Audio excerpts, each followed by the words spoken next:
क्या मोदी सरकार अपनी तीसरे कार्यकाल के अगले बड़े चरण की तैयारी में जुट गई है? क्या सरकार की प्राथमिकताओं को नई रफ्तार देने का वक्त आ गया है? और क्या केंद्रीय कैबिनेट में संभावित फेरबदल की चर्चाओं के बीच दिल्ली में होने वाली यह बैठक सत्ता की गलियारों से लेकर नौकरशाही तक बड़ा संदेश देने वाली है? इन तमाम सवालों के बीच में आज प्रधानमंत्री नरेंद्र मोदी की अध्यक्षता में होने वाली एक अहम बैठक पर देश भर की निगाहें टिकी हैं। सेशल्स का दौरा पूरा कर महज एक दिन पहले स्वदेश लौटे पीएम मोदी आज सभी केंद्रीय मंत्रालयों और विभागों के सचिवों के साथ में व्यापक मंथन करने वाले हैं। और इस बैठक में सरकार के शीर्ष नौकरशाह शामिल हो रहे हैं, जो विभिन्न मंत्रालयों की नीतियों और योजनाओं को जमीन पर उतारने की जिम्मेदारी संभालती हैं। ऐसे में इस बैठक को सिर्फ एक प्रशासनिक समीक्षा भर नहीं, बल्कि सरकार की कार्यशैली, प्राथमिकताओं और आने वाले महीनों के एजेंडे को लेकर बेहद महत्वपूर्ण माना जा रहा है। राजनीतिक हलकों में पिछले कुछ समय से केंद्रीय कैबिनेट में संभावित फेरबदल की अटकलें लगातार तेज हैं और ऐसे माहौल में प्रधानमंत्री की यह बैठक कई तरह के संकेत दे सकती है। हालांकि बैठक का आधिकारिक एजेंडा प्रशासनिक समीक्षा और सुधारों पर केंद्रित बताया जा रहा है, लेकिन इसकी टाइमिंग ने इसे और भी महत्वपूर्ण बना दिया है। माना जा रहा है कि बैठक में मंत्रालयों के प्रदर्शन की समीक्षा, योजनाओं के क्रियान्वयन की गति, बेहतर समन्वय, जवाबदेही और समयबद्ध परिणाम सुनिश्चित करने पर विशेष जोर दिया जा सकता है। और सूत्रों के मुताबिक बैठक में रिफॉर्म, परफॉर्मेंस एंड ट्रांसफॉर्म के विजन को आगे बढ़ाने पर विस्तार से चर्चा होने की संभावना है। ईज ऑफ लिविंग यानी कि आम नागरिक के जीवन को और आसान बनाने वाले सुधार, ईज ऑफ डूइंग बिजनेस के जरिए निवेश और उद्योग को प्रोत्साहन देने वाले कदम, डिजिटल गवर्नेंस, बुनियादी ढांचे के विकास, रोजगार सृजन, निवेश आकर्षित करने, सरकारी योजनाओं की प्रभावी मॉनिटरिंग और बेहतर सेवा वितरण जैसे कई अहम मुद्दे एजेंडे में शामिल हो सकते हैं। प्रधानमंत्री पहले भी कई बार कह चुके हैं कि सरकार का फोकस केवल योजनाएं बनाने पर नहीं है, बल्कि तय समय सीमा के भीतर उनके प्रभावी क्रियान्वयन पर है। ऐसे में सचिवों के साथ होने वाली यह बैठक प्रशासनिक मशीनरी को नई दिशा और स्पष्ट संदेश देने वाली मानी जा रही है। यही वजह कि इस बैठक को केवल एक नियमित सरकारी कार्यक्रम नहीं, बल्कि मोदी सरकार के अगले बड़े रोडमैप, नीतिगत प्राथमिकताओं और संभावित राजनीतिक प्रशासनिक बदलावों की दृष्टि से बेहद अहम भी माना जा रहा है। 4:30 बजे ये बैठक निर्धारित की गई है। प्रधानमंत्री मोदी इस बैठक की अध्यक्षता करेंगे, जिसमें सभी विभागों के और मंत्रालयों के सचिव बैठक में मौजूद रहेंगे। सरकार ने जो लक्ष्य रखा है विकसित भारत 2047 का, उस लक्ष्य को और तेजी से कैसे पूरा किया जाए, कौन कौन से मंत्रालय, कौन कौन से विभागों में और चेंजेस की जरूरत है, उसको लेकर भी चर्चा की जाएगी। तो कैबिनेट में फेरबदल की चर्चा के बीच ये बैठक हो रही है, जिसमें सभी मंत्रालयों के सचिव मौजूद रहेंगे। सचिवों की तरफ से कई सारे प्रस्ताव भी इस बैठक में प्रधानमंत्री मोदी के सामने रखे जा सकते हैं, जिसमें कई सारे रिफॉर्म को लेकर भी चर्चा होगी। साथ ही साथ जो लक्ष्य रखा गया है सरकार की तरफ से 2047 तक विकसित भारत का, उस लक्ष्य को कैसे और जल्दी और तेज गति के साथ में हासिल किया जाए, सरकारी कामों में और तेजी आए, जो इन्वेस्टमेंट भारत में आ रही है, जो फैक्ट्रियां आ रही हैं, जो कंपनियां भारत में आ रही हैं निवेश के लिए, उन्हें लंबा इंतजार ना करना पड़े, लंबा प्रोसेस ना हो, उसे सरल, आसान और कम समय वाला बनाया जाए, इसको लेकर भी रिफॉर्म किए जाएंगे। Ease of living, ease of doing business, गैर वित्तीय नियामक सुधार को लेकर भी चर्चा हो सकती है। इसके अलावा आत्मनिर्भर भारत अभियान और विकसित भारत 2047 को लेकर भी इस बैठक में काफी अहम चर्चा होने वाली है। अब मुद्दा यह है कि एक तरफ जहां पर चर्चा चल रही थी कि कैबिनेट में कई फेरबदल हो सकते हैं, कल ही प्रधानमंत्री मोदी सेशल्स से वापस लौटे हैं और ठीक एक दिन बाद इतनी बड़ी और अहम बैठक उनकी तरफ से बुलाई गई है, जिसमें सभी मंत्रालयों और विभागों के सचिव मौजूद रहेंगे। तो जाहिर सी बात है कि किस मंत्रालय में कितनी तेजी से काम हो रहा है, कौन कौन सी कमियां हैं, किस वजह से परियोजनाओं को धरातल पर उतारने में देरी हो रही है, इन सभी मुद्दों को लेकर प्रधानमंत्री मोदी सभी सचिवों के साथ में काफी गहन मंथन करने वाले हैं। किस मंत्रालय और किस विभाग में कौन से रिफॉर्म की जरूरत है, कौन से बदलाव की जरूरत है, इसको लेकर भी प्रधानमंत्री आज चर्चा करेंगे। क्योंकि जिस तरह से पूरी दुनिया में परिस्थितियां बदल रही हैं और व्यवस्थाएं बदल रही हैं, ऐसे में भारत को आत्मनिर्भर बनना होगा। किसी दूसरे देश पर डिपेंड नहीं रहना है और सप्लाई चेन उससे प्रभावित ना हो। इसीलिए दुनिया की इन परिस्थितियों ने भारत को एक सबक दिया है आत्मनिर्भरता का, और प्रधानमंत्री मोदी लगातार कहते भी आए हैं आत्मनिर्भरता की ओर काफी तेजी से हमें बढ़ना है। किस किस मुद्दे पर इस बैठक में फोकस किया जा सकता है?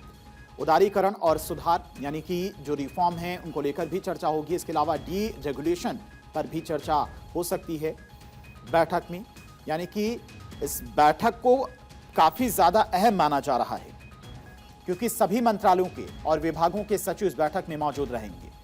पिछले अगर बात की जाए तो अब तक क्या कुछ मंत्रालयों के द्वारा काम किया गया है, कितनी तेजी आई है मंत्रालयों में, और सरकार की तरफ से जो रिफॉर्म किए गए हैं उन बदलावों के बाद कितनी तेजी से सभी विभाग योजनाओं को धरातल पर उतार रहे हैं, काम किया जा रहा है, उसको लेकर विशेष तौर पर प्रधानमंत्री मोदी चर्चा करने वाले हैं। साल 2047 तक देश को विकसित बनाने के लिए खाका तैयार करना, पिछले 10 साल में हुए व्यवस्थागत बदलावों को और आगे बढ़ाना, वित्त वर्ष 2025 और 26 में जो जीडीपी ग्रोथ रही है 7.7, इसे कैसे बरकरार रखना है या फिर इसे और ऊपर कैसे लेके जाना है, इसको लेकर चर्चा विशेष तौर पर इस बैठक में होगी। और इसी खबर पर तमाम और जानकारी के साथ में पॉलिटिकल एडिटर आदिति नागर हमारे साथ जुड़ गई हैं। आदिति, ये बैठक इसलिए भी अहम मानी जा रही क्योंकि काफी दिन से चर्चा भी चल रही थी कि मंत्रालयों में फेरबदल हो सकता है, विभाग बदल सकते हैं कई मंत्रियों के, लेकिन उससे पहले कल ही प्रधानमंत्री मोदी सेशल्स से वापस आए और ठीक एक दिन बाद सचिवों और विभागों के तमाम जो सचिव हैं उनके साथ में ये बैठक बुलाई गई। बैठक काफी ज्यादा अहम मानी जा रही है, क्या कुछ इस बैठक में हो सकता है? देखिए, ये बैठक बहुत सारी वजहों से अहम है। पहला तो आपने बताया कि बार बार ये कहा जा रहा है कि मंत्रिमंडल विस्तार होगा, तो उसकी वजह से सचिवों की बैठक बुलाना। लेकिन मैं आपको थोड़ा पीछे लेके चलती हूँ। लेकिन उससे पहले जब प्रधानमंत्री नरेंद्र मोदी 2014 में आए थे तो सबसे पहले एक बदलाव हुआ था। वो ये था कि सुबह 9 से 9:30 बजे के बीच में तमाम अधिकारी और मंत्री मंत्रालय पहुंच जाएंगे। ये सबसे बड़ा बदलाव किया गया था क्योंकि प्रधानमंत्री को पता है जब ब्यूरोक्रेसी कस कर काम करती है तो डिलीवरी होती है, और भी बहुत सारे कारण हैं। तो अभी हाल ही में जब प्रधानमंत्री के घर पर एक काउंसिल ऑफ मिनिस्टर्स की 4.5 घंटे एक बैठक हुई थी।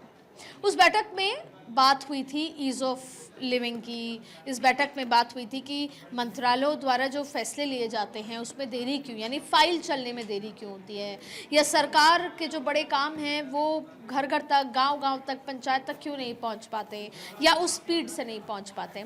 तो उसमें एक इम्पॉर्टेंट बात ये कही गई थी कि ऐसा क्यों होता है और किस मंत्रालय, उसकी बाकायदा रिपोर्ट, फीडबैक और प्रेजेंटेशन हुई थी। और ये भी कहा गया था कि किस मंत्रालय में फाइल नहीं रुकती और किस मंत्रालय में महीनों महीनों फाइल रुकती है। तो ये बाकायदा बात कही गई थी मंत्रियों को कि ऐसा क्यों होता है। दरअसल हो सकता है कि आप चुनाव के चलते 1 महीने के लिए किसी प्रदेश में हैं, लेकिन क्या इसकी वजह से आपकी फाइल चलेगी नहीं और उसकी वजह से वो कोई काम रुक जाएगा? तो उस समय भी इस पर बहुत फोकस किया गया था। जब बैठक खत्म हो गई थी तो हमने मंत्रियों से बात की तो उन्होंने बहुत सारी डिलीवरी की बात कही कि प्रधानमंत्री चाहते हैं कि क्विक डिलीवरी हो, काम बीच में रुके ना, और जनता तक जो काम पहुंचना उसमें महीनों लग जाते हैं केवल क्योंकि फाइल ही मूव नहीं हो पाती। आज जब सचिवों से उनकी मुलाकात हुई तब भी उन्होंने ईज़ ऑफ डूइंग बिजनेस की बात कही, उन्होंने ईज़ ऑफ लिविंग, विकसित भारत, सरकार की मौजूदा योजनाओं को घर घर पहुंचाना, अवगत कराना, और साथ में देखिए कार्यक्रम जो किए जाते हैं योजनाओं को लेकर वो और इनोवेटिव तरीके से लोगों को समझाए जाएं कि क्यों ये इस योजना में अगर आप भागीदार होंगे या आप अपना फॉर्म भरेंगे तो आपके लिए ज़रूरी है, जिससे कि लोग ज़्यादा से ज़्यादा लोग आएँ जो सरकारी योजनाओं का लाभ उठाएं, लाभार्थी बने। तो ऐसे तमाम बातों की बात की, इनोवेशन का जिक्र किया। तो ये बहुत सारी ऐसी चीज़ें थी। अब मैं कुछ बिंदुओं पर बात करूं, जैसे ईज़ ऑफ लिविंग पर जोर देना, ये इसलिए ज़रूरी है कि आम नागरिकों को मिलने वाली जो सरकारी योजनाएं हैं उनमें देरी ना हो और सरल, तेज़, पारदर्शी तरीके से उनके पास पहुँचे। इसको अगर बहुत दूरगामी तरीके समझे तो अक्सर प्रधानमंत्री बात कहते हैं कि मैंने तो 1 रुपया भेजा था, 25 पैसे मिले, जो पुराने, कई बार वो नेहरू को कोट करते हैं, कई बार वो राजीव गांधी को कोट करते हैं। तो वो यही कहते हैं कि पारदर्शिता तरीके से भी हो और जल्दी भी हो, तेज़ भी हो, तो बहुत सारी उस चीज़ों का जिक्र करते हुए सचिवों की बैठक बुलाना। फिर ज़ाहिर तौर पे जब सचिवों की बैठक बुलाई गई है तो कहीं ना कहीं वो संकेत और तेज़ हो जाते हैं कि जल्द से जल्द मंत्रिमंडल विस्तार हो रहे हैं, क्योंकि परफॉर्मेंस सचिवों पे या मिनिस्ट्रीज़ की परफॉर्मेंस ब्यूरोक्रेसी पर डिपेंड करती है। बहुत बड़ा शफल ब्यूरोक्रेसी में होता भी नज़र आ रहा है, क्योंकि ब्यूरोक्रेट्स जब कोई काम करके डिलीवरी देते हैं तो और मंत्रालयों के बीच का कोऑर्डिनेशन अच्छा होता है, तो जो महत्वपूर्ण मंत्रालय हैं उनके बीच का कोऑर्डिनेशन अच्छा होता है तो जाहिर तौर पे डिलीवरी बेहतर होती है। तो मंत्रिमंडल विस्तार ले लीजिए, ब्यूरोक्रेसी में एक बड़ा रिशफल ले लीजिए, फिर संगठन में ले लीजिए, ये तीनों को दुरुस्त करके 2029 तक वो जो सरकार की स्पीड, सरकार की डिलीवरी, सरकार की पारदर्शिता, इन सबको दुरुस्त करने का काम संभवतः प्रधानमंत्री इन बैठकों के माध्यम से कर और रहे एक हैं। बात और है अदिति, अब चूंकि कैबिनेट मिनिस्टर्स के साथ में प्रधानमंत्री मोदी की तो बैठक होती ही रहती है, तमाम बजट भी पास होते हैं, मंत्रालयों को पैसा भी दिया जाता है, सचिवों को इसलिए भी हो सकता है कि बुलाया गया हो कि सचिवों से, जो विभागों के सचिव हैं, उनसे ये फीडबैक लिया जा सके कि किस मंत्रालय में कितनी तेजी से काम हो रहा है, कितना बजट पास हुआ, उस बजट का कितना पैसा खर्च हुआ, धरातल पर जो योजनाएं हैं वो कितनी तेज गति से उतर पाई या फिर अटकी हुई हैं, कौन सा मंत्रालय धीमी गति से काम करा। तो ये मंत्रियों की फीडबैक भी प्रधानमंत्री मोदी हो सकता है कि सचिवों से लें। एब्सोल्युटली, ये मंत्रियों को ना देकर मंत्रालयों की जो प्रगति समीक्षा है उस पर बात है। तो देखिए, जैसे एक जो लार्जर पर्सपेक्टिव है वो ये है कि जब 2029 के चुनाव में आप उतरेंगे तो आप ये बताएंगे कि हमने मैनिफेस्टो में जो जो वादे किए थे वो धरातल पे सब कुछ चले गए। ये एक नया ट्रेंड है जिसमें हम बात विकास की करते हैं, हम डिलीवरी की करते हैं, हम कहते हैं कि नरेंद्र मोदी हैं तो मुमकिन है। तो जब हम 2029 में अपना रिपोर्ट कार्ड दिखाएंगे, वो रिपोर्ट कार्ड में कहेंगे कि 100 काम बताए थे, 100 के 100 किए। तो विकसित भारत 2047 का जो मिशन है वो भी इस लिहाज से है कि 2047 के विजन में जो भी मंत्रालयों को अलग अलग काम दिए हैं, उनकी गति, प्रगति, समीक्षा, इन तमाम चीज़ों को लेकर ये बैठक हुई है। और शायद कोई सबसे अच्छा जवाबदेही जिसकी होती है वो सचिव होते हैं। वो बता सकते हैं कि हमारे मंत्रालय में विकसित भारत की ये 4 फाइलें हैं, ये यहाँ तक पहुँच चुकी हैं, इतनी डिलीवरी हो चुकी है, इतना काम बैकएंड पे पड़ा है, इतनी उसकी पूरी समीक्षा एक सचिव बहुत बेहतर तरीके से बता सकता है, क्योंकि वही असली माइंड होता है जो उस कार्यक्रम को या उस पर्टिकुलर प्रोजेक्ट को अंजाम तक लेकर जाता है। ठीक है अदिति, बहुत बहुत शुक्रिया आपका तमाम सारी जानकारी के लिए। तो प्रधानमंत्री मोदी की ये आज बैठक शुरू हो चुकी है, लगभग सभी विभागों के सचिव इस बैठक में मौजूद रहेंगे। किस विभाग में कितना काम हुआ है, कितना काम अभी बाकी है, चूंकि 2029 के चुनाव से पहले जो वादे जनता से किए हैं सरकार ने, प्रधानमंत्री मोदी ने उन वादों को धरातल पर उतारना है, योजनाओं को पूरा करना है। क्योंकि जब चुनाव में जाएंगे तो जनता प्रश्न पूछेगी कि आपने जो वादा किया था वो पूरा क्यों नहीं हुआ। तो ये बैठक इस लिहाज से भी काफी ज्यादा अहम मानी जा रही है।